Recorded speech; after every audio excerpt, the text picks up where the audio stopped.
विरोधी पक्षाच्या 146 खासदारांच्या निलंबनाविरोधात आज कोल्हापुरातील बिंदू चौकात इंडिया आघाडीच्या वतीने केंद्र सरकारच्या विरोधात निदर्शने करण्यात आली आहेत। संसदेच्या सुरक्षेवरून विरोधी पक्षांनी चौकशीची मागणी करत संसदेत आवाज उठवला होता। संसदेत गोंधळ घातल्याचा आरोप करत खासदारांना निलंबित करण्यात आलं आहे। इतिहासात पहिल्यांदाच इतक्या मोठ्या प्रमाणात खासदार निलंबनाची कारवाई करण्यात आली आहे। ही कारवाई म्हणजे देशात दडपशाही सुरू असून या विरोधात चले जाव म्हणत इंडिया आघाडीच्या वतीने बिंदू चौकात निदर्शने करण्यात आली। यावेळी भाजप सरकारच्या विरोधात जोरदार घोषणाबाजी करण्यात आली।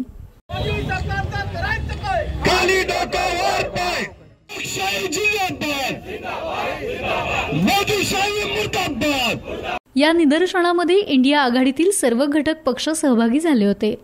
भाजप सरकारने मनमानी कारभार करत विरोधी पक्षातील खासदारांना निलंबित करण्याचं काम केलंय। देशाची वाटचाल आता हुकुमशाहीकडे सुरू असून यामध्ये भाजपला आम्ही यशस्वी होऊ देणार नाही, त्यांचा डाव हाणून पाडू यासाठी सर्व विरोधी पक्ष एकवटले असल्याचं यावेळी सांगण्यात आलं।